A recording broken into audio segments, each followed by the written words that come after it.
Hello, I'm Mathieu from Ludovox.fr, and today I'm going to give you an overview of Guardians of Legends. So Guardians of Legends is a treasure hunt game for 3 to 5 players ages 8 and up, and for games about half an hour. So this is a game about us being Guardians of Legends. We keep treasures and legends and we want them to be found. We want them to be found, but we also want to find other people's treasures and legends, because doing either of those actions is going to award us with coins, and we want to have the most coins at the end of the game to win the game. So when you do either of those, you get those coins. The game will end when a player reaches 12 coins or more. In this case, the game is going to stop at the end of the round and you're going to count up the victory points. So the rounds are made up in 2 phases. You have the searching phase and the resolution phase. During the searching phase, the players are going to give hints to what islands they do have, because if you look closely, we have like the board and we have our tokens and then we have cards. And these cards are really important. These are treasures or legends, and on top of them we have destinations. So in this case I might have this frozen island which is there.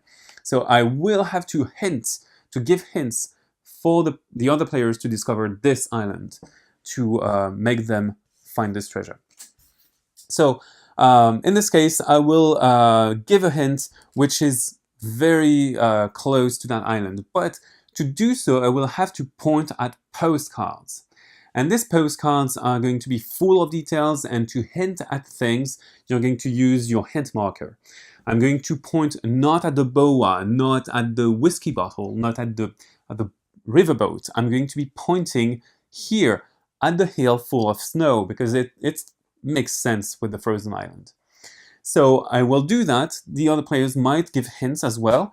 And when we are all done, we are going to be able to place boats.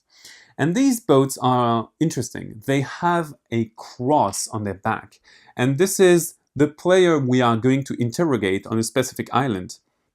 So for example, if the white player would place the boat with the red cross on the frozen island, nothing would happen, because me, the yellow player, I do have the frozen island and no one has it.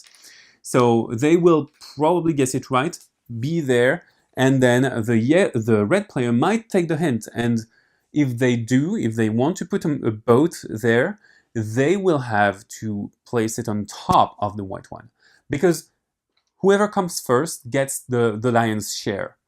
So what will happen after we all put 1 or 2 boats onto the board is the resolution phase. During the resolution phase, we are going to flip the boat stacks, and this is going to get us points, coins, if we are right.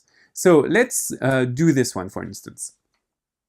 White has found something. I say, okay, this is the island I wanted you to find, and I will have a treasure.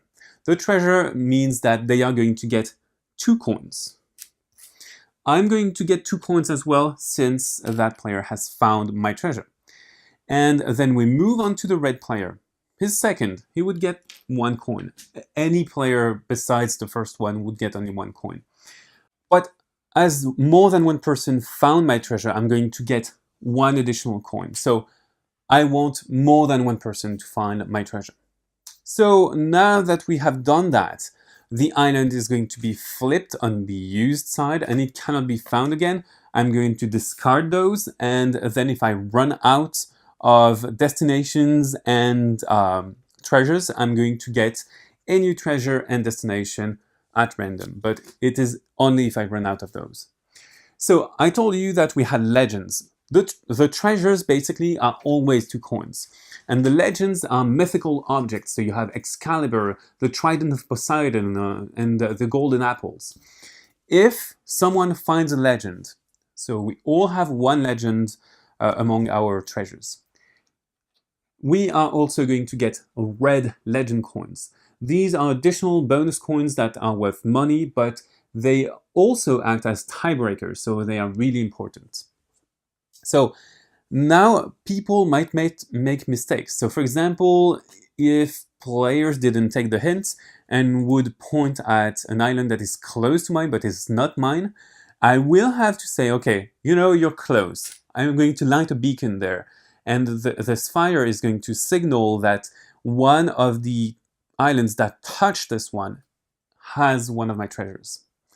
So that's the basic flow of the game. Once we have flipped all the boat stacks, we are going to move on to the next round, but before that, we are going to reveal a new postcard. So on the first round, you're going to have only 2 postcards, then a third one for the subsequent rounds, because every time you need to add a new postcard, if you already have 3 of them, you're going to remove the oldest one and then add a new one.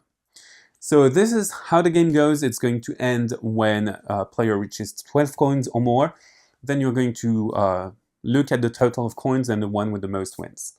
So you also have other game modes. This is the basic game mode, like modes with timers, islands don't flip anymore, or the legends all have a power that triggers when discovered.